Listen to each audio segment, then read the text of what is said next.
CGG enfin rentable, on va essayer de se poser la question dans cette vidéo aujourd'hui, d'essayer de comprendre est-ce que CGG, est-ce que c'est terminé, est-ce que ça va devenir un penny coin, d'ailleurs c'est déjà le cas, est-ce que ça va avoir un retournement, etc. On va essayer de comprendre ça dans cette vidéo. Avant de commencer, je tiens à vous rappeler que je ne suis pas conseiller ni analyste financier, ces vidéos consistent seulement en analyse quantitative d'une action. Aujourd'hui on est sur CGG qui opère dans les services équipements pour champs pétrolifères, donc on est sur une action voilà, qui a eu une IPO en 94 à peu près 100 euros, et aujourd'hui donc voilà on est sur à peu près 0,45 centimes d'euros, donc c'est vraiment rien du tout. Vous voyez qu'on s'est fait, on se fait complètement manger, et donc maintenant on va aller essayer de questionner ça, questionner les chiffres.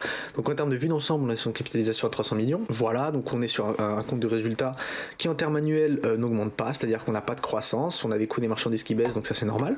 On a un profit brut qui a l'air d'augmenter, c'est-à-dire qu'on a l'air d'à peu près gérer nos marges, et donc de faire en sorte qu'on paye de moins en moins le coût des marchandises. En termes de dépenses d'exploitation, on voit aussi ça baisser. En termes de bénéfices d'exploitation, on voit qu'on commence à avoir tendanciellement une augmentation. C'est quand même assez bas, hein, c'est-à-dire qu'on ne sait pas vraiment quand est-ce qu'on marche, on marche pas, c'est-à-dire qu'il y a une visibilité qui est assez faible. Et en termes de revenus hors exploitation, on voit qu'en fait avec la dette, on se fait vraiment manger. Après, produits charges exceptionnelles, c'est-à-dire qu'on doit avoir des dépréciations, voilà, dépréciations d'actifs qui arrivent comme ça, charges de restructuration. Voilà, c'est-à-dire que c'est une entreprise qui a essayé de se reconstruire à plusieurs reprises, qui a dû faire face à des dépréciations imprévues sur son stock, sur ses machines, a dû peut-être aller forer des endroits et au final elle a rien trouvé. Donc en fait voilà, faut faire attention. Charges d'intérêt sur la dette, on voit qu'elles sont extrêmement importantes, donc en fait tout bonnement on va aller regarder notre dette, on voit qu'on a une dette totale à 1,15 milliard. On voit qu'en moyenne en une année on avait l'air de faire sans prendre en compte notre revenu hors exploitation qui donc si on le regarde, la charge d'intérêt sur la dette fait à peu près entre 100 ou 150 ou sinon quelquefois 50% notre bénéfice d'exploitation. Donc on voit déjà qu'elle est surendettée. Maintenant, en combien de temps on va aller regarder le cash flow. Apparemment on a un free cash flow à ce niveau là, donc en 100 millions, 500 millions, 100 millions à ce niveau-là. Avec combien de temps on pourrait rembourser cette dette? Ça a l'air d'être infaisable en déjà plus de 10 ans, c'est-à-dire qu'on est sur une entreprise qui est déjà trop endettée.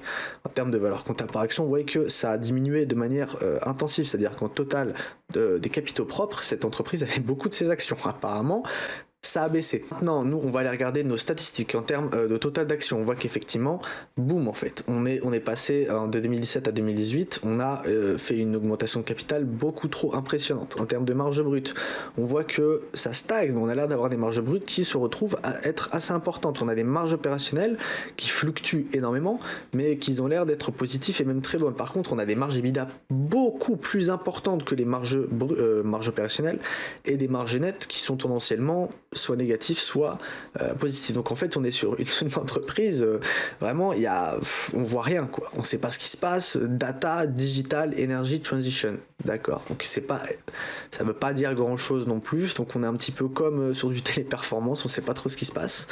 Maintenant, ce que j'avais vu, donc ici, là, vous voyez, on a de l'achat d'entreprise au lieu de la dépense d'investissement qui a l'air d'être extrêmement faible, alors qu'avant, elle était à 300 millions, 59 millions. Ici, donc il y a eu un détachement. On est passé, voilà, l'achat et la vente d'entreprise ici à ce niveau-là, donc a été les chiffres qu'on attendait en dépenses d'immobilisation et qui maintenant n'y sont plus. Est-ce qu'elle a versé un dividende pendant ce moment-là? Donc on voit qu'en tout cas à part émettre des actions, elle fait rien, elle ne verse pas de dividende, donc c'est parfait. Et tendanciellement, elle a l'air d'un tout petit peu racheter sa dette, mais ça a l'air d'être plus le cas dans réémettre. Donc aujourd'hui on est sur une entreprise qui déjà les chiffres sont pas intéressants. Maintenant on va aller regarder ici la présentation des bénéfices, parce que potentiellement on peut être sur un type de business qui pourrait être bon pour le moment. Donc là c'était les chiffres, voilà. Donc on a Judgment Segment EBITDA Margin, voilà, on nous dit 62% de marge EBITDA, 58% annuel. Segment Margin, là on nous donne 29, je sais pas à peu près qu'est-ce que ça veut dire. On a un backlog qui est à 196 millions pour des chiffres d'affaires qui tendanciellement est à 400 millions, donc c'est un backlog qui est extrêmement tout petit. Un capex qui apparemment devrait diminuer, là vous le voyez ici, donc on a un capex qui représentait 38% de je ne sais quoi, des revenus, des EBITDA, et maintenant on est à 93 ou quelque chose comme ça. Là on a d'autres segments EBITDA qui apparemment là étaient négatifs l'année dernière et qu'aujourd'hui 47% de marge. Voilà, donc on a des choses intéressantes. Maintenant, moi, ce que je voulais voir, c'était le cash. Donc ici, par exemple, donc sur le quarter, on va nous donner donc 114 millions d'operating cash flow, 59 de capex, un cash flow statement, cash pour la dette, et ensuite donc on nous donne un net cash flow à 63 millions. Voilà. Donc ça a l'air techniquement ça a l'air d'être bon. On pourrait se dire que c'est intéressant. Ensuite, je vais aller regarder ici, à ce niveau-là.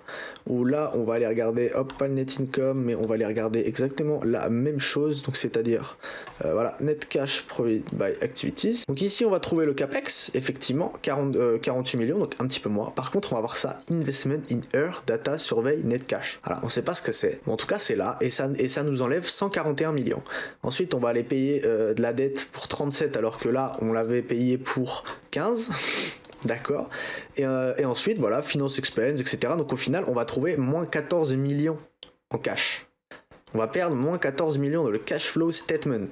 Voilà, hein, cash flow statement. Et ici, c'est quoi?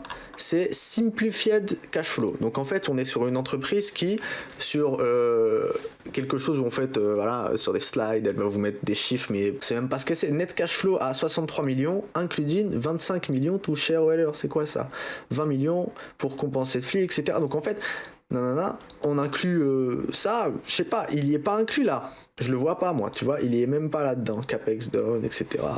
Voilà, donc en fait, on est sur une entreprise avec pratiquement que du mensonge. Voilà, donc un ratio court-bénéfice, oui, non, il augmente, il baisse, on s'en fout. De toute façon, c'est un penny stock, c'est une entreprise extrêmement mauvaise. Bon là, en tout cas, il y a une petite barrière là, elle a pas envie d'être cassée là tout de suite, mais je pense que ça va se terminer comme Orpea, comme tous les autres. On va aller tendanciellement vers un 0, étant donné qu'on est sur une entreprise qui ment.